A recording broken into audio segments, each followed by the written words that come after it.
Well, guys, a couple weeks ago was one of those nights where literally all of the stars came into perfect alignment and we were able to capture one of the best images, if not the best image I have ever done. Here you can see M45, the Pleiades, and just all of this amazing dust and beauty and stuff that I was able to pull out surrounded by it.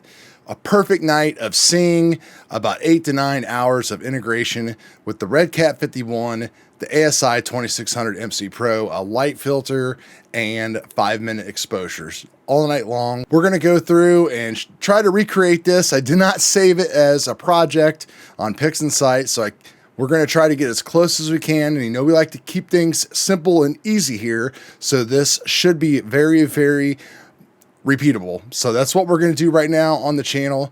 My name is Chad, and this is the Easy Astro Images channel, and we are going to collect some photons tonight. Welcome back to the channel, everybody. Thank you so much for being here. We just passed 1,000 subscribers here on the channel. Second YouTube channel. I've done this before with RC, as you can tell, but this is very exciting in this crowded astrophotography space. Hopefully I can continue to evolve and show you guys just like what a simple average guy like myself can do. So let's get into this M45 process here. All right, so if we take a look here, we actually only had 5 hours and 50 minutes of actual data. Now, I went through and just picked out a couple of the frames where they started getting like the edges chopped off as things kind of rotated around towards my house. That's pretty much all I do. WBPP here in Pixinsight is so great now. Like, it just eliminates all of the stuff and scales stuff way down. You really don't have to waste time going through with like subframe selector or anything else. At least I don't, and was able to have been producing some of the best images that I have ever done. So that's kind of up to you. Now I have everything loaded in here as far as biases, darks, dark flats, all my lights and everything else. And the most important thing in WBPP that we're going to get is we're using all the latest stuff. So we're going to get like the astrometric solution, which is going to allow us to use the spectrophotometric color calibration tool that is built into Pixinsight now. And my workflow, and I'm sure a lot of other people's workflows, have changed a lot dramatically over the past couple months. And this is really just another thing that has eliminated a lot of steps. For example, I don't really need to use SCNR anymore to eliminate green and everything, because the SPCC tool is kind of doing that for me already, because it's got my sensor profile and everything else like that. So when it comes to actually putting this in there, you know, I'm not using anything crazy. I did drizzle this at one time, and you know, I've got everything turned on in the pipeline here, the auto crop, all that kind of stuff, local normalization, and I've got the quality settings over here to best, letting it just kind of do its own thing. Now, when it comes to the lights, I am using PSF signal weight, PSF scale SNR as my actual weighting algorithm. Being a subscriber to Add and Block, you know, it's one little nugget that I will tell you, but I'm not going to give away all of his secrets, because obviously that wouldn't be right. You need to pay for his service yourself. So after we get done stacking all of this data, here is what we have. This is the image that we have here, and we're going to go ahead and just apply an auto stretch to it by pressing the little nuclear button here, the STF auto stretched, and of course it's stretching all the channels at the same time. I'll hold control down and press that again so we can get a better look of exactly what is going on. So this is our image. This is the auto cropped and drizzled one-time image. So when I looked at this compared to even the picture that I took a year ago of M45, I was completely blown away just at how awesome this looks. The wide view with the 51, the Red Cat. I mean, geez, how can such a little scope pick up so much detail? Like, you would think you would need super duper aperture, but the 2600, when I had it before, I just didn't know how to use it properly.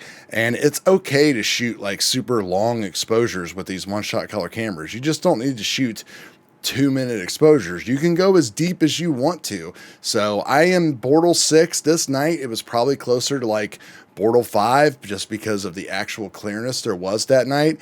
So this is what we ended up getting.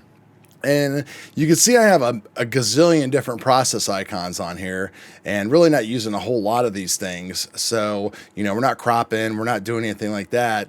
Really, we're just going straight into dynamic background extraction. You know, we don't want to crop or do anything because then that is going to totally destroy the astrometric solution that was created for us during the weighted batch process, and that will not allow us to use the actual SPCC without running the image solver script again. So there's a lot of videos about that, and we'll talk about it a little bit more when we get there. So dynamic background extraction, we can go ahead. We've got the tolerances set at 2 and 6, which a lot of people seem to do lately. It's just kind of one of those things. I think Sean Nielsen kind of made that a little bit popular. And, you know, so we can go ahead and we can sample around as long as we're not sampling on any bright stars. At this point right now, we don't really have to be super selective about what we're doing in a dynamic background extraction. But what we want to do is make sure that we aren't on any obvious parts of the nebula, or we aren't on any bright stars. And we also want to make sure that we're doing things kind of like in a symmetrical fashion. So like if I put one over here, like in these corners like this, I want to make sure that I put one in every corner. So, and I like to just kind of like build that out where I can and just try to sample again as much of the area as I can. So wherever I put one, I'll just kind of put one in the opposite. So I think we can probably do like one here, one here, one here, and we'll just put one there. So that looks pretty good to me. We're just going to do a simple subtraction when it comes to the image correction. We're going to discard the background, replace the image, and we will just go ahead and drag and drop this, or click the check mark and let it do its thing. And that's it. So from this point on, we can just go ahead and close DBE, and then we will click on our auto stretch button again, and we can see that we got rid of a little bit of gradient down here. Cell phones, don't they know that we're making an awesome video here? So anyway, like I said, we got a little bit of a gradient. We got the dust popping out a little bit, and that's pretty much where we're at. So the next thing we're going to do is we are just going to run the SPCC tool. We're going to get this thing color calibrated while it's in this linear state and everything, and then we'll move on to stretching and all that kind of stuff. So all we got to do now is just go to processes and spectrophotometric color calibration. You can see here that I've got everything set up for the actual Sony sensor in one-shot color. I've got the Gaia catalogs downloaded and installed on the PC. There's a lot of different actual videos to show you guys how to do this. You know, Adam Blocks did a few. A lot of people have done a few.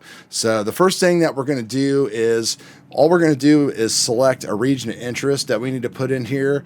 Now, in the past, a lot of the time when we do a region of interest, we usually just select background. I've seen people kind of doing it both ways. So I'm just going to select the background again, and that's going to be our preview. So we're going to click this over here from preview, and we're going to tell it to go ahead and reference that right there. And then we can zoom back out. And then all we have to do, since the tool is just all set up, is just drag and drop. And this actually does not take very long at all. It's just going to go ahead and go through, take that astrometric solution that it has already found during the weighted batch pre-processing process, and we're going to see the actual color calibration of this thing. We'll see the colors just change and pop. Get our little graphs. There we go. Everything is done. So we are color calibrated according to some of the most scientific instruments, the best scientific instrument telescopes that are out there, and the equipment that we have. All right, hopefully you're still with me. Pretty simple stuff going on here. Next thing we're going to do, we'll just go ahead and kill this auto stretch here. And we are just going to go and run the easy processing suite, easy soft stretch. And this is just going to give us a nice easy stretch to work with on the stars and everything else. Now, I've been trying to use things like the generalized hyperbolic stretch and learn that and everything. And honestly, I'm having a little bit of difficulty with it, but that is okay. And let me go ahead and run this real quick and we will stretch this baby. So we're just going to click run. And the first thing I want you to look at here is we'll pull up the histogram. And you can see that our color channels and all are very aligned, pretty good. Now, at some point here, like this is when you would actually use the SCNR to start removing green and stuff. But if you look in this image and you look real close, there is not an overload of green pixels in here. We'll just go ahead and I'll show you what would happen real quick if we ran SCNR. It's actually going to take out so much green that it kind of turns everything a little bit purple. So kind of do what you want. I find that if you do it right now, you're in a lot better shape than if you wait until you are further down the line. So that way you're just dealing with what you have here and not like a more saturated picture. So if you hate green and you want to pull out green, in fact, I think this actually did turn out better. So we're going to leave it the way it is right now. And the next thing we're going to do before we do anything else is we're going to run Star Exterminator, and we are just going to pull out the actual stars. Now, if you don't have Star Exterminator, try the free version or save your money and get it, just because it's what's helping everybody create these amazing images that we have now. We're going to generate a star image, and we're also going to check unscreened stars. And then when we put the stars back in, we're going to actually use this little, where's it at here? If we overhead, we're going to use this little formula right here, which is basically going to throw the stars back into it without amplifying the pixels that are underneath it. So it's a pretty popular thing, very important thing that everybody is doing. So we're going to go ahead and run this now, and I've got a pretty fancy computer. I don't have CUDA core enabling, so it'll take about 3 or 4 minutes to get this done, but we'll be back when it is complete. Right, that is all done. Now take a look at what we got here. We've got our starless and our starred image, and we'll just basically take our stars and we are just going to put those away here, and we'll look at this beautiful starless image that was created. And if we actually go ahead and click on the histogram transformation here, you can see now that our green channel is bumped back just slightly when it comes to what's going on inside of this baby. So the next thing we need to do here is start doing a little bit of curves work, and we're probably going to have to curve this out a little bit before we can maybe make a mask to bring out even more stuff. So we'll reset that, and we'll bring up the real-time preview. And I'm not going to be too worried about, how bright I'm making the overall background image, because you can see it's just pulling out more and more dust. And so the key is just to kind of find a background level that, we can live with and still be able to see all of this beautiful detail. So I like that little stretch right there. We'll go ahead and apply that. And then, your real-time preview is going to say, hey, do you want to do that again? And I kind of like the way that it left that. So I'm just going to hit apply again and stretch that again. And that's where I'm going to stop, because I don't want to really blow these out in here a little bit more. So we'll just go ahead and reset that again. We're going to switch and click on the S here to go to the saturation, and I'm just going to put in just a little bit of saturation into this, and that's it. We'll do the rest of that stuff in Adobe Photoshop Camera Raw, and that's kind of where we're at now. You can see that we've got like a little bit of a purple hinge because of what happened with the actual removing the green, but that's okay.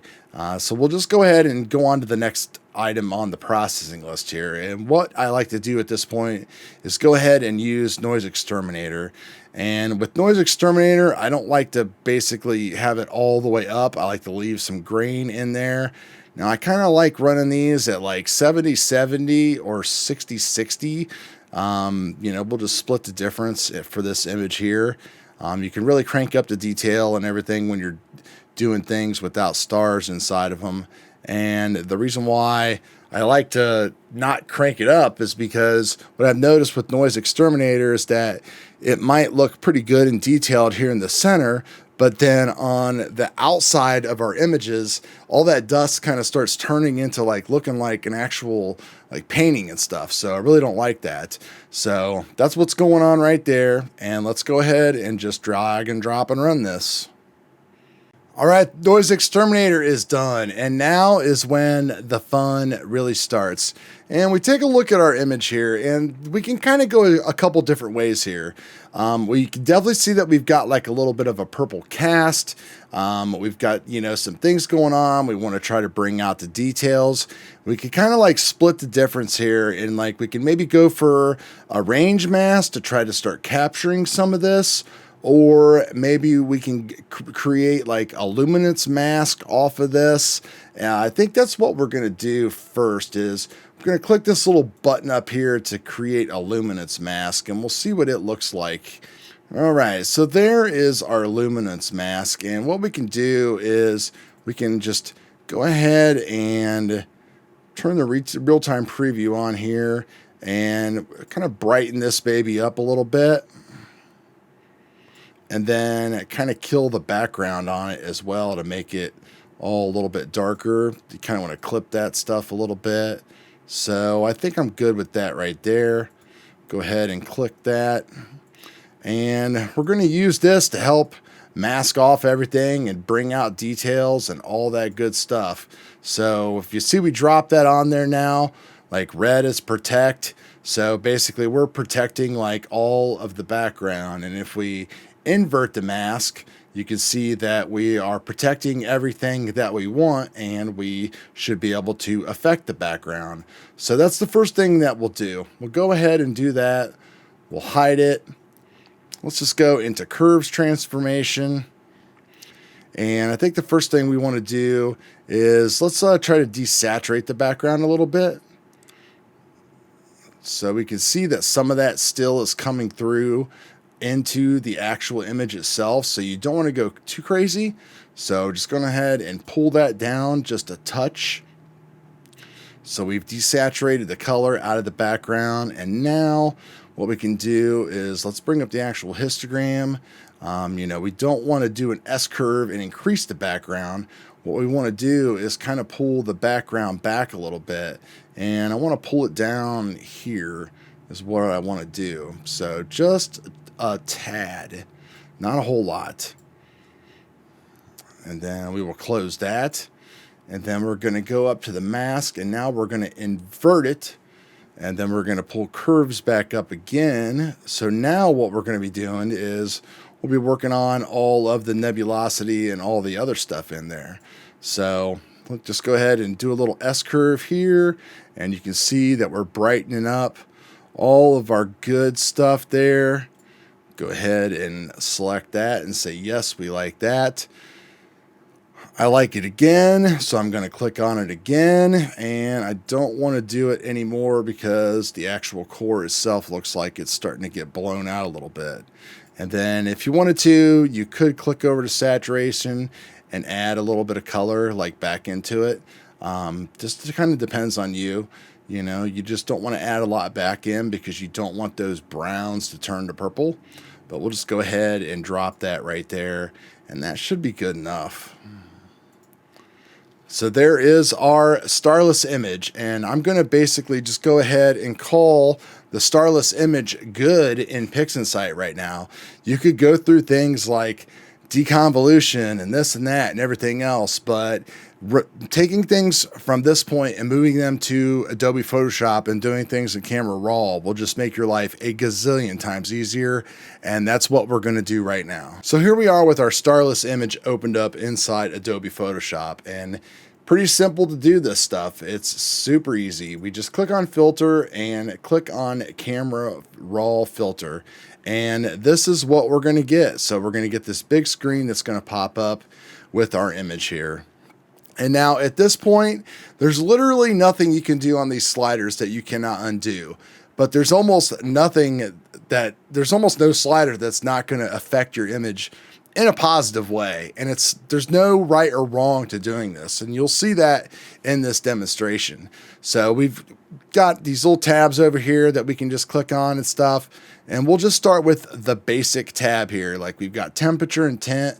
Not really going to mess with that yet. Everything's looking pretty good. We know we're color balanced. There's our histogram up here and all that stuff. You know, the first thing we can do is, let's just see what happens if we start adding some exposure. So we can see that right away we've got all kinds of good stuff popping out, but we're overexposing in certain areas and all that stuff. I definitely want to add a little bit to this. It's just a little bit more granular control. So we'll just leave it right there at 0.3. Let's see what happens when we start adjusting this contrast slider. So the contrast slider, as you can see, if we increase it, it's kind of darkening up our background and stuff for us a little bit. So I think we definitely want that. That's going to be a good thing. And we don't want to overdo it. 10 looks good to me. When it comes to the highlight slider, you can see that that's going to increase the highlights a little bit. So if you blue things a little bit out when you increase the exposure, we can just kind of drop that back down a little bit. And I'm going to drop that down to like, say, -25. I think that looks pretty good right there. The shadow slider, play with that. Not really doing a whole lot for me. Maybe we'll just put it at like +5. Our whites, again, it's kind of just, we could take a little bit of that out there so we can kind of bring out a little bit more of the blue here. And then our black slider, again, it's just kind of like controlling the overall brightness of the image. Let's just go ahead and put that at 10. I think that looks good there.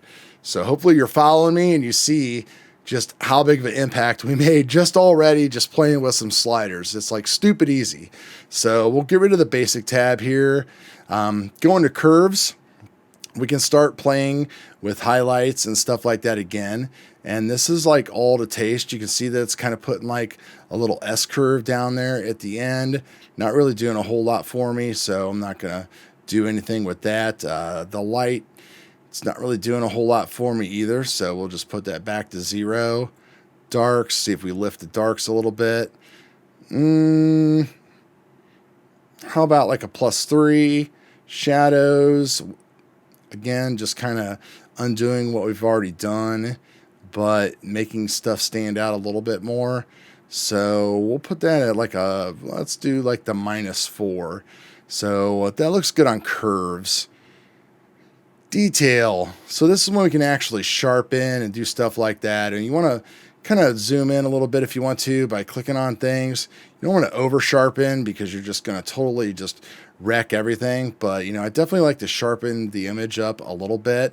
So we'll just add a little bit to it there. We can add some extra noise reduction. You can see how it kind of just blurs all that stuff out and just kind of cleans things up a little bit. I like a little bit of noise in my image. I'm not going to completely take out all of the grain, but definitely can do some color noise reduction. You can see what that's going to do, but we don't want to be like super heavy handed with it.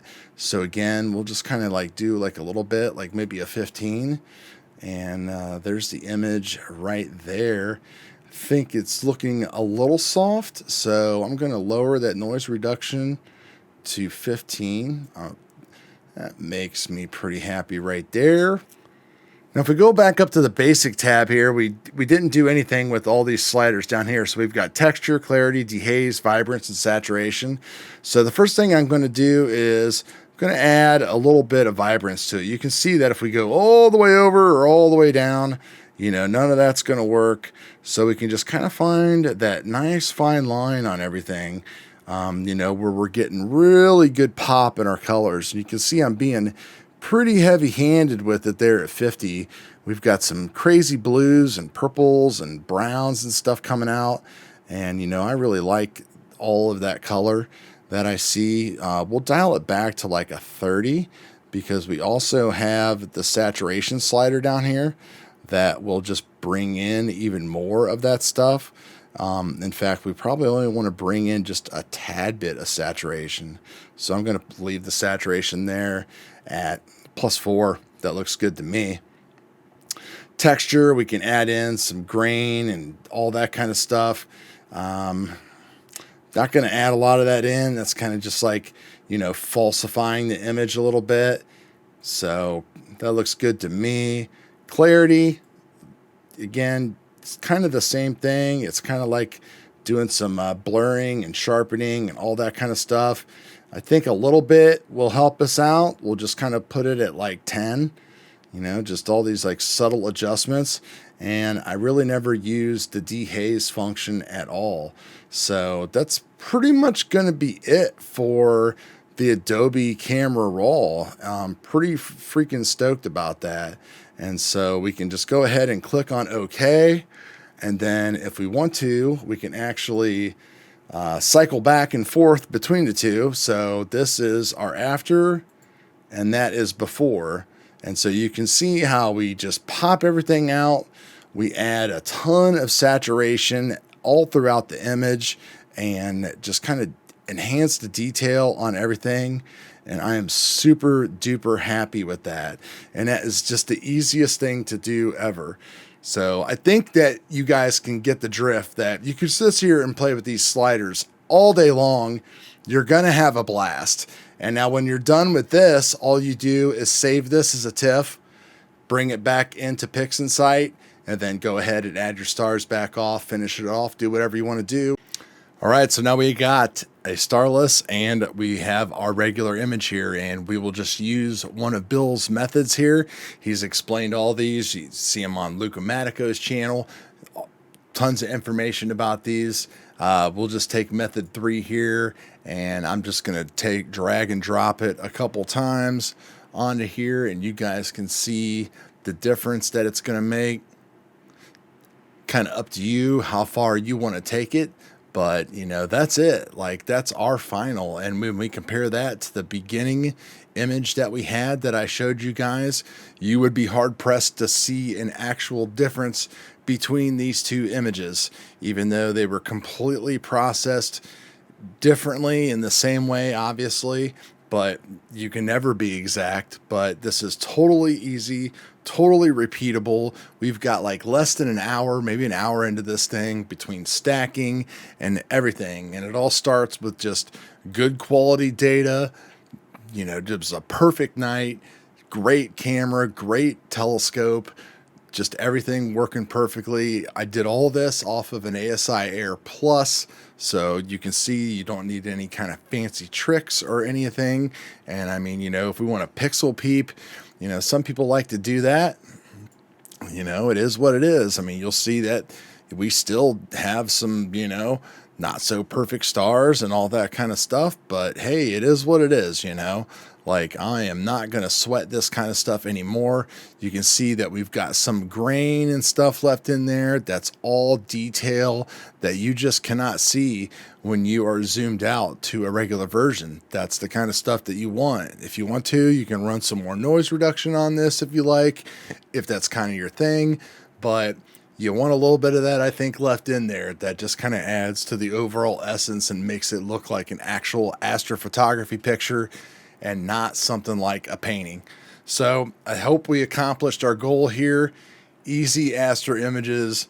We're never going to win an APOD. I've got like hundreds of likes on this after posting it on a couple different Facebook groups, Pixinsight beginners group, ASIAir, ZWO cameras, whatever. So you guys maybe have seen this picture as well. So hopefully I've taught you guys a few things, showed you how easy stuff is and just how awesome of a result you can get. Now, I'm sure we could apply even crazier things and do all kinds of crazy masks and everything else. And hopefully some of you guys can maybe tell me a couple things that maybe I would want to do to even try to make this even better. I am all about it. But for all you guys out there that are just struggling a little bit, this is proof positive here that you do not have to be a super expert to do something like this. Point your scope at M45, start ripping off some photos, come back here and follow this tutorial, and you'll be good. Appreciate all you guys. Peace.